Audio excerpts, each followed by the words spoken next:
नमस्कार। एक बड़े सवाल के साथ मैं हूं डॉक्टर प्रसून। क्या लोकसभा के नतीजों ने मोदी की यूपी से दूरी बढ़ा दी है? क्या बजट में यूपी को भुला दिया गया है? इस पर विश्लेषण करेंगे। लेकिन यूपी के पड़ोसी राज्य बिहार के लिए तकरीबन 60,000 करोड़ के प्रोजेक्ट की घोषणा की गई, लेकिन सबसे ज्यादा आबादी वाले यूपी के लिए अलग से कोई घोषणा नहीं की।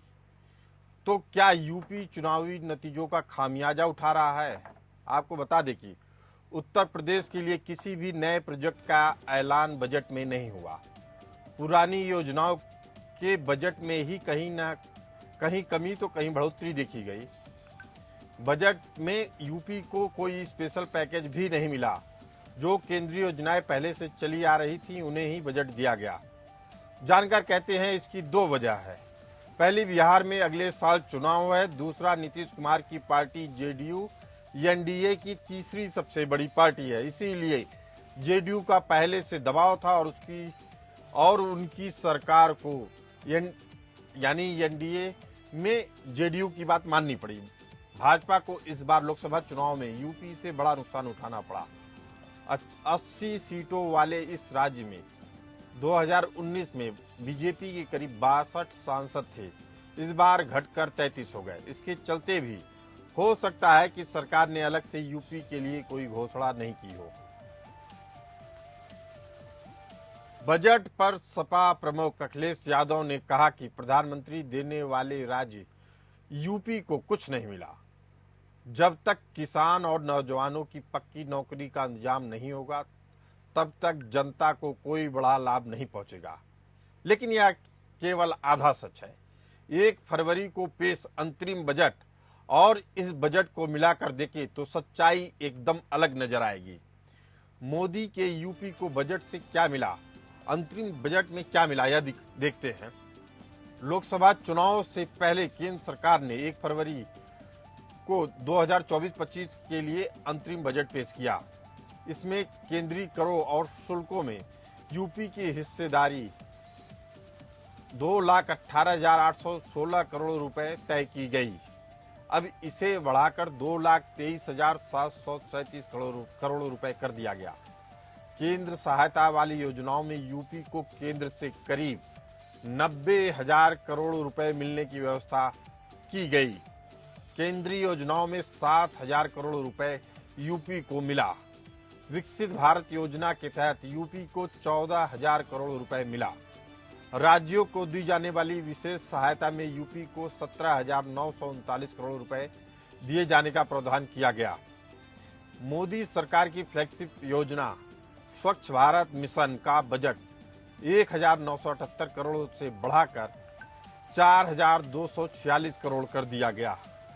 प्रधानमंत्री आवास योजना अर्बन के भी बजट को 19,966 करोड़ से बढ़ाकर 23,613 करोड़ कर दिया गया।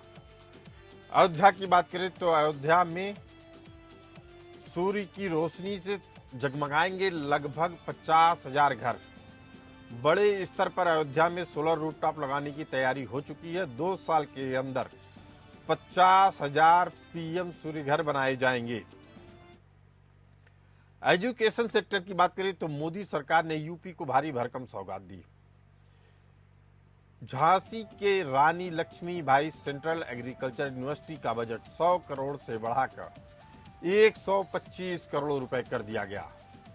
लखनऊ के Birbal Sahni institute of paleo botany का बजट 86 लाख रुपए का बजट आवंटित किया गया। Board of apprenticeship training Kanpur का बजट 2.12 करोड़ से बढ़ाकर 2.36 करोड़ कर दिया गया।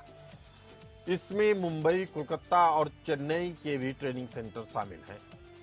नोएडा में नेशनल इंस्टीट्यूट ऑफ बायोकेमिकल्स का बजट 4 करोड़ से बढ़ाकर 5.40 करोड़ रुपए कर दिया गया। नोएडा में ही नेशनल इंस्टीट्यूट ऑफ बायोलॉजिकल को 19 करोड़ 50 लाख रुपए का बजट आवंटित किया गया।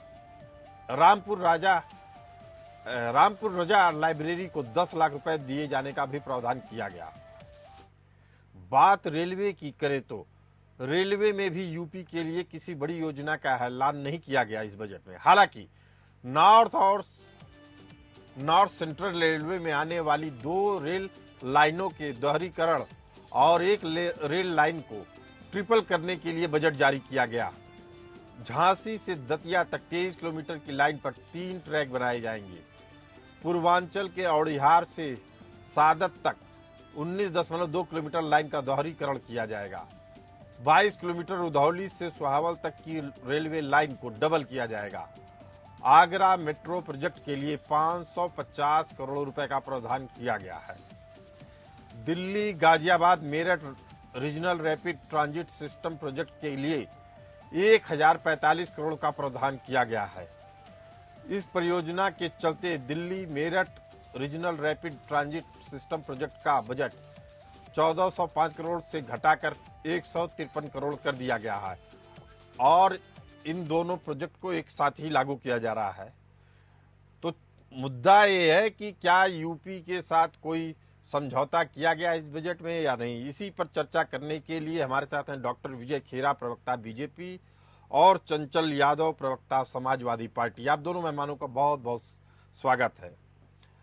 उससे बजट पे चर्चा करने से पहले हम एक चीज बता दें आप लोगों को कि आज निर्मला सीतारमण ने एक बहुत महत्वपूर्ण बात की राज्यसभा में। उन्होंने कहा कि बजट में हर राज्य का नाम लिया जाए यह जरूरी नहीं है। महाराष्ट्र को हमने 6000 करोड़ रुपए दिया, जबकि भाषण में इसका जिक्र नहीं किया। बंगाल को 10 साल में कई योजनाएं दी, लेकिन बंगाल ने केंद्र सरकार की योजनाओं को लागू नहीं किया और अब वे मुझसे सवाल कर रहे हैं। यानी जिन राज्यों के नाम नहीं लिए गए बजट भाषण में, उनके लिए भी बजट में काफी प्रावधान किए गए हैं। तो डॉक्टर विजय खेरा जी, इसे क्या चुनावी बजट माने? यानी अगर बिहार में चुनाव होने वाला है तो बिहार का ही नाम लिया गया। नहीं, बिहार तो बहुत पहले से अपने पिछड़ेपन की बात कर रहा है। बिहार बहुत पहले से कह रहा है कि हमारा ध्यान नहीं रखा गया इतने वर्षों में, और हमेशा बिहार के मुख्यमंत्री कोई भी रहे हो, हमेशा कभी स्पेशल पैकेज मांगते हैं, कभी अलग से विकास योजनाएं मांगते हैं, कभी अलग से बजट मांगते हैं। तो ये दर्द कोई नया नहीं है बिहार का, ये पुराना दर्द है। कब सुलझ सकता है, कब कौन उसकी मदद कर सकता है, वो सब पे विचार करके जब पूरे हिंदुस्तान के परिप्रेक्ष्य में ये विचार किया गया होगा, उस समय ये पाया होगा कि बिहार के साथ साथ के बिहार पिछड़ गया है। जैसा मैं एक छोटा सा उदाहरण अपना ही देता हूँ, बुंदेलखंड को पिछड़ा समझा जब इन्होंने तो डिफेंस कॉरिडोर भी दिया और हमारे वहाँ पर बीडा भी दे रहे हैं झांसी में, और बहुत सारे टूरिज्म और जल व्यवस्था के बहुत बजट दिया गया हम लोगों को बुंदेलखंड में, क्योंकि वाकई अविकसित था। तो बिहार उसका अधिकारी था जो उसको दिया गया, और जो अधिकार से वंचित रहा इतने वर्षों में, उस बिहार का इसलिए ख्याल रखा गया। और अकेला बिहार नहीं, आंध्र की भी यही स्थिति थी। आंध्र और बिहार ये सबसे गरीब प्रदेशों में हैं ही, शुरू से हैं, और आंध्रा तो इतना गरीब था कि वहाँ खाने तक की भी मुसीबत हो जाती थी लोगों को। तो ये बहुत अच्छा किया प्रधानमंत्री जी ने या इस सरकार ने, हम कहें कि उन पिछड़ों की उन्होंने आज खोज खबर ली है और उन्हें उनका अधिकार दिया गया है। चंचल यादव जी, चंचल यादव जी, आपको कहाँ लगता है कि यूपी कहाँ छूटा?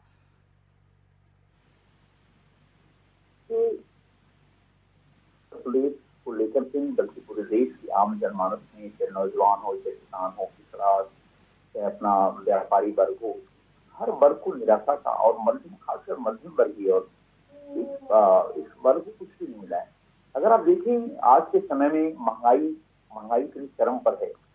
नहीं, चंचल यादव जी, एक एक बात करके आते हैं। महंगाई की बात की जाए तो महंगाई कम हुई है, बजट में दिखाया जा रहा है, जो आंकड़े आ रहे हैं दिखाते हैं।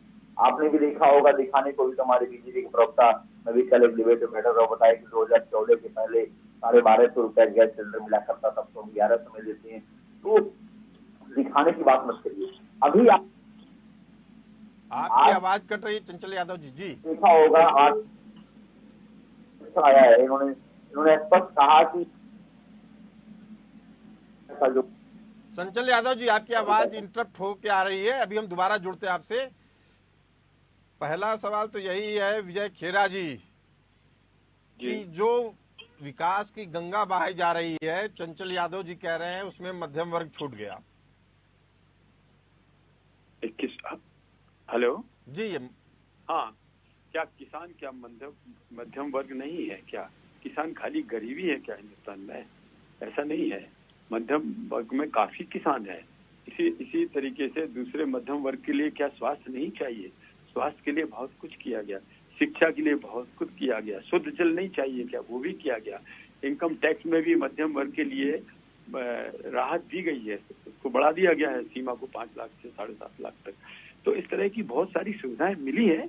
ये कहना इनका गलत है कि मध्यम वर्ग को नहीं मिला। चलिए, इसमें मध्यम और गरीब के लिए अलग से देना पड़ता है, मध्यम और अपर क्लास को देने की जरूरत नहीं है अलग से, वो तो उस धारा में है ही है। जो बना है कुल बजट वो सबके लिए बना है। और उसके बाद का सवाल क्या ग्रामीण विकास। डॉक्टर विजय खेरा जी बहुत इंपॉर्टेंट बात कह रहे हैं चंचल यादव जी। वो कह रहे हैं कि पूरा बजट ही इनके इर्द गिर्द बुना जाता है। हम उन तबकों के लिए भी काम कर रहे हैं जो पिछले बजट में छूट जाते थे। चंचल यादव जी। जी देखिए, मैंने अभी बोला कि आपने देखा होगा जिसे स्वास्थ्य को लेकर मनरेगा का जिक्र तक नहीं हुआ इस बजट में। अगर आपने देखा होगा मनरेगा का देखिए बजट में हर चीज, चंचल यादव जी माफ करिए मैं आपको रोक रहा हूँ, लेकिन मनरेगा का बजट में प्रावधान किया गया है। तो लीजिए किस लेवल मैं बता रहा हूँ, शिक्षा का बजट कम किया इन्होंने, एग्रीकल्चर का बजट कम किया। अगर आपने देखा होगा 2013-14 का जो बजट था तकरीबन 3 पॉइंट समथिंग तक टोटल जीडीपी का 3 पॉइंट समथिंग बजट हुआ करता शिक्षा का, और ये धीरे धीरे कम करते करते 2.4% तक लेके आए। नहीं 3.2 तक चंचल यादव जी, 3.2 तक आप सही कह रहे हैं, ये आंकड़ा है आपका।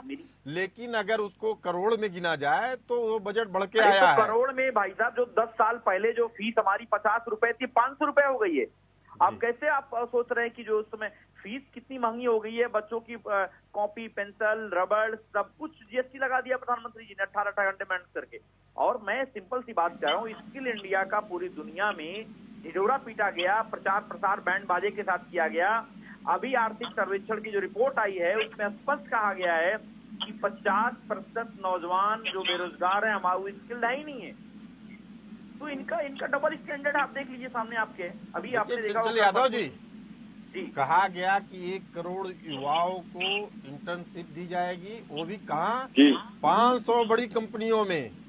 जिस मुद्दे की आप बात कर रहे हैं चंचल यादव जी, मेरी बात सुन लीजिए आप मुझे चंचल यादव जी पूरी बात सुन लीजिए, क्योंकि आपने मुद्दा उठाया है। मेरी जवाब आ जाने दीजिए, सुन लीजिए। आपको याद होगा प्रधानमंत्री जी लाल किले की प्राचीर से 2-2 करोड़ रोजगार हर साल दिया करते थे। आपको याद होगा हमारे उत्तर प्रदेश के मुख्यमंत्री जी, आदरणीय मुख्यमंत्री जी हर साल अपने बजट में 5 जिलों में मेट्रो चलाते हैं। गोरखपुर में चलाते हैं, आगरा में चलाते हैं, बरेली में चलाते हैं, प्रयागराज में चलाते हैं, वाराणसी में चलाते हैं। अगर कहीं भी मेट्रो चल गई है मुझे बता दीजिए आप।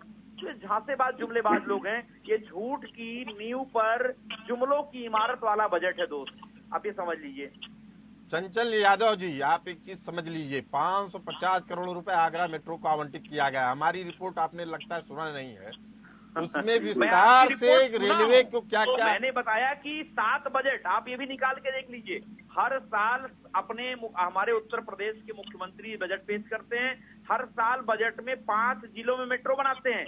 आपके आगरा में मेट्रो बना दिया उन्होंने, वाराणसी में मेट्रो बना दिया उन्होंने, गोरखपुर में मेट्रो बना दिया। हमारे जो बीजेपी के प्रवक्ता बैठे वो चल भी चुके होंगे। तो इन लोगों के झूठ की इंतहा है। ये 70 मेडिकल कॉलेज बना के चला दिए हैं पूरे प्रदेश में, सबका इलाज हो रहा है। और गोरखपुर का पेशेंट आज भी लोहिया में इलाज कराता है, लखनऊ के अंदर उसको बेड नहीं है वहाँ पे गोरखपुर में नहीं है। ये आंकड़े आपके कुछ गलत आ रहे हैं। अरे ये आंकड़े गोरखपुर में एम्स बना हुआ है, इससे कौन नकार सकता है?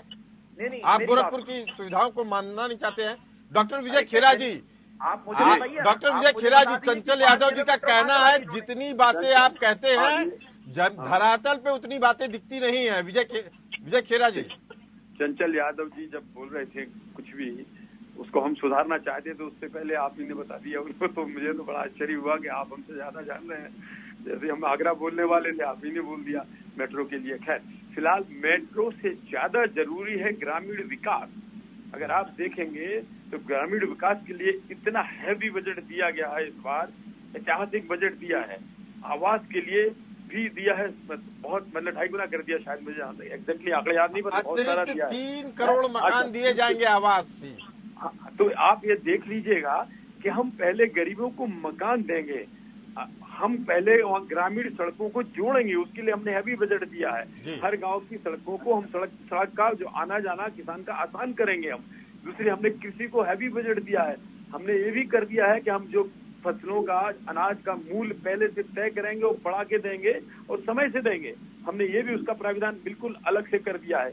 एक बात की बात थोड़ी ना है। दूसरा, हमारे पहली बार इतिहास में ऐसा हुआ होगा विश्व के कि एकाएक हमने डिफेंस के लिए 13% बजट दिया है। राष्ट्र रक्षा, राष्ट्र प्रेम भारतीय जनता पार्टी के लिए सबसे पहले है जी। इसलिए इस बजट को मैं ये कहूंगा कि गांधीवादी की ओर उन्मुख है। गांव ग्रामीण किसान की हमने खबर ली है। गांव की सड़कों को शहर से जोड़ के विषमता दूर कर रहे हैं। हम विषमता दूर कर रहे हैं करके हम चंचल यादव जी कुछ कहना चाह रहे हैं। विजय खीरा बोलिए जी। चंचल जी देखिए, अभी इन्होंने कहा कि आवास का बजट बढ़ा दिया हमने। मैं बताऊं बड़ी ईमानदारी से एक बात मुझे बताओ आप, आज के समय में आप 1,15,000 रुपए का, 1,00,000 रुपए का आप जो है मकान बनाने के लिए बजट आता है। आप मुझे 2.5 लाख रुपए। चंचल यादव जी पता नहीं क्यों आप आंकड़े कम कर अभी जो बात कर रहा हूँ ना, मेरी बात तो सुन लीजिए ना भाई साहब, पूरी बात सुन लीजिए, पूरी बात तो आने दीजिए आप। अभी तक 1,15,000 रुपए, 1,20,000 रुपए तक का इनका जो है आवास का पैसा आता था। उसमें भी 20-25-30 हजार की इन्हीं के विधायक मंत्री बोलते हैं कि भ्रष्टाचार हुआ है। इन्हीं के विधायक मंत्री, मैं नहीं बोल रहा हूँ, ये इन्हीं के मंत्री बोलते हैं, मोती सिंह जी, की अभी तक के मेरे 42 साल के राजनीतिक इतिहास में इतना भ्रष्ट सरकार कोई नहीं रही। मैं नहीं बोल रहा, ये मेरे शब्द नहीं, इनके मंत्री के शब्द हैं। दूसरी बात, मैं ये कहना चाह रहा हूँ कि आपने इस बात का जिक्र किया कि मैंने कहा कि इनके झूठ का पुलिंदा बताता हूँ कि ये पूरे प्रदेश में 70 मेडिकल कॉलेज 3 साल पहले बना चुके हैं, सबका इलाज चल रहा है। ये अपने हर बजट में 5 जिलों में मेट्रो चला चुके हैं, दौड़ा चुके हैं। सुनिए, मेरा सिंपल सवाल है, ये 5 जिलों में मेट्रो दौड़ा चुके हैं। हम लोगों ने जो लखनऊ में अमौसी से मुंशी पुलिया मेट्रो बनाई थी, चंचल यादव जी आगे नहीं बढ़ा पाए। और मैं आपको कानपुर की मेट्रो जो हमने चलाई उसके आगे 1 मिनट आगे नहीं बढ़ा पाए। वाराणसी की डीपीआर हमने तैयार कर दी, गलत आंकड़ों के साथ आ रहे हो, गलत तथ्यों के साथ आ रहे हैं मैं फैक्ट बात कर रहा हूँ। बीजेपी के लगातार कानपुर में काम हुआ है, बनारस में काम हुआ है, मेट्रो पे आप क्या बात कर रहे हैं चंचल यादव जी? आप मेरी बात सुनिए चंचल यादव जी, जब तक आप तथ्य के साथ रहेंगे तब तक मैं आपके साथ हूँ। मेरी बात सुनिए चंचल यादव जी, तथ्यों के साथ रहेंगे, हम आपके साथ रहेंगे। तथ्यों से अलग जाएंगे तो आप अकेले पड़ेंगे। आपको बता दें, सड़क पे यूपी में सड़क के लिए 50 करोड़ का बजट बढ़ा के 450 करोड़ का बजट कर दिया गया है। सब आपने तोड़ दिया है। प्रधानमंत्री ग्राम सड़क योजना के तहत जो अभी तक यूपी में 19,000 किलोमीटर सड़क बनी, अब की वो लोग हैं प्रधानमंत्री ग्राम सड़क योजना में करीब किसानों की आय दुगनी कर 15,000 किलोमीटर से अधिक सड़कें बनाई जाएंगी। हमने आप मेरी बात सुनिए, उन्होंने एक मंत्रालय बना दिया था गंगा वाला। अगर जनजाति विकास की बात की जाए तो योजना के तहत 63,000 गांवों में 5 करोड़ आदिवासी लाभान्वित होंगे। यूपी के 14 जिले सीधे सीधे इससे लाभान्वित होंगे। मेरी बात सुन लीजिए भाई, आप योजना में पैसे आवंटित किए गए हैं। महिलाओं से जुड़ी योजनाओं में 3 लाख करोड़ का प्रावधान किया गया है। वर्किंग महिलाओं के लिए हॉस्टल बनाने की बात की गई है। कम्युनिकेशन बनाए रखने के लिए मोबाइल फोन सस्ते किए जा रहे हैं, चार्जर सस्ता किया जा रहा है। किसानों को 1.52 लाख रुपए का करोड़ रुपए आवंटित किया गया कृषि क्षेत्र को। प्रधानमंत्री किसान सम्मान निधि के तहत देश के 11.4 करोड़ किसानों के खाते में 2.2 लाख करोड़ रुपए जमा किए गए थे। 3 सालों में जैविक खेती अपनाने के लिए 10,000 बायो इनपुट रिसोर्स सेंटर बनाए जा रहे हैं। 5 राज्यों में जन समर्थन किसान क्रेडिट कार्ड लगाए जा रहे हैं। 400 जिलों में खरीफ फसलों का डिजिटल सर्वेक्षण हो रहा है। प्राकृतिक खेती के लिए 1 करोड़ किसानों का प्रशिक्षण हो रहा है। बात करें कि युवाओं को क्या मिला, हर साल 20 लाख, 5 साल में 1 करोड़ युवाओं को इंटर्नशिप। हर इंटर्नशिप को पहले पैसे नहीं मिलते थे, अब 5,000 रुपए का भी प्रावधान किया गया, वो भी टॉप 500 बड़ी कंपनियों में। एजुकेशन लोन पे 3% का ब्याज, फर्स्ट टाइम एम्प्लॉयज को सरकार देगी पैसा। एमएसएमई में मुद्रा लोन की लिमिट बढ़ाई गई। ये जो डॉक्टर विजय खीरा कह रहे हैं उसी बात को मैं दोहरा रहा हूं। ये सब इस मध्यम वर्ग का भी लाभ हो रहा है, इससे किसी को अलग नहीं किया गया है। और पूरे देश की बात की जाए तो महाराष्ट्र, कोलकाता, बंगाल, कहीं भी कोई प्रदेश छूटा नहीं है। चंचल जी देखिए, मैंने आपको स्पष्ट कहा कि इनके पिछले आंकड़े के आधार पे आप इनके बजट की समीक्षा करिए। मैंने कहा, मैंने आपको स्पष्ट बोला, अगर मैं तो झूठ बोल रहा हूँ अपने चैनल के माध्यम से रिकॉर्ड निकलवा दीजिए। मैंने बोला कि इन्होंने हर बजट में ग्रामीण सड़कों की बात करते हैं। मैंने कहा हर घर नल योजना से जो इन्होंने पाइप डाली है, अभी किसी भी नल में पानी आ गया मुझे बता दो आप। बैठा हूँ आजमगढ़ गांव में बैठा हूँ भाई, आप अगर आपका कोई रिपोर्टर हो किसी भी ग्राम पंचायत में, अगर हर घर नल योजना, आपने ऐसे जिले का नाम बताया है, सुन लीजिए चंचल जी, आपने ऐसे जिले का नाम बताया है, ये लोग वहाँ से अभी मैं 10 जुलाई को वापस आया हूँ, वहाँ तमाम तरह की सुविधाएं थी, गांव के दशा और दिशा दोनों बदली दिखाई देती है, लेकिन आप मानना नहीं चाहते हैं। आज के समय में नहर में पानी नहीं है, लोगों की धान की रोपाई नहीं हो पा रही है। जो धान की जो लागत होती थी रोपाई की, आज के समय में 2 गुनी से ज्यादा 3 गुनी हो गई है। आप लागत आप आय 2 गुनी करने की बात करते हैं, लागत 2 गुनी 3 गुनी हो गई है। क्या बात करोगे? खेती तो करते नहीं बीजेपी के लोग, हम मध्यम वर्गीय लोग खेती करते हैं। मध्यम वर्गीय नहीं करते हैं, किसान खेती करते हैं। सुनिए चंचल यादव जी, डिजिटल खरीफ फसल का जो डिजिटल सर्वेक्षण हो रहा है, सुनिए मेरी बात चंचल यादव जी, डिजिटल सर्वेक्षण जो हो रहा है खरीफ फसल का, इसी चीजों को एड्रेस करने के लिए, चंचल यादव जी बात सुनिए अब मेरी, गांव के अंदर जाओगे, खरीफ फसल की जो डिजिटल सर्वेक्षण हो रहा है, अगर बारिश नहीं होती है, सूखा पड़ता है, तो इसीलिए डिजिटल सर्वेक्षण हो रहा है खरीफ फसलों का। आपको बता रहा हूँ शुक्ला जी, आपको जो मैं बता रहा हूँ आप सुन लीजिए। आजमगढ़ के अंदर जो हमारी शुक्ला जी, मुझे तो बोलने दीजिए, पानी नहीं आ रहा है। विजय खेरा जी जवाब देंगे आपका, सुनिए विजय खेरा जी आप अपनी बात रखिए। ऐसा है, इनको गप में हाँकने के अलावा कुछ नहीं रखा है, इन्हें पता ही नहीं है। अरे खेड़ा साहब मुझे पता है, आप क्या तो प्रधानमंत्री, आप गप हाँक रहे हैं ना, बीजेपी वाले खेती नहीं कर। अब आप सुनिए, आप बोल रहे, आपने अभी बोला कि बीजेपी वाले खेती नहीं करते, यानी कि कहीं और से खेती करने वाले तुम्हारे घर में ही पैदा होते हैं। नहीं, मैं वही कह रहा हूँ भाई, आप तो बैठे हो, आप बताओ ना, आप क्या करते हो? धान की लागत क्या हो गई है? अरे आप सुनो पहले, आप धानवान के बारे में बराबर झूठ पे झूठ बके चले जा रहे हो, तुम सुनते नहीं हो। चंचल जी प्लीज आप एक मिनट उनको बोलने दीजिए, डॉक्टर विजय खेरा जी को। आपको पता ही कुछ नहीं है तो काहे बोल रहे हैं? सुन लो पहले 1 मिनट के लिए, तथ्य रखिए डॉक्टर विजय खेरा जी, तथ्य रखिए आप। चंचल जी सुन रहे हैं।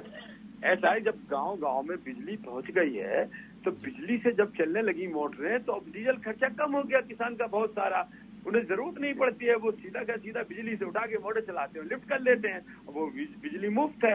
इनके जमाने में बिजली आती नहीं थी, 2 घंटे आती थी। आप एक चैनल पे बैठ के आप बाद में बोल लेना चंचल जी, हम बोल रहे हैं ये 2 मिनट, फिर आप 20 मिनट बोलो आराम से। मैं ये कह रहा हूँ कि पहले आती थी 2 घंटे बिजली, अब आती है 23 घंटे बिजली, तो ये जमीन आसमान का फर्क तो इसी में हो गया।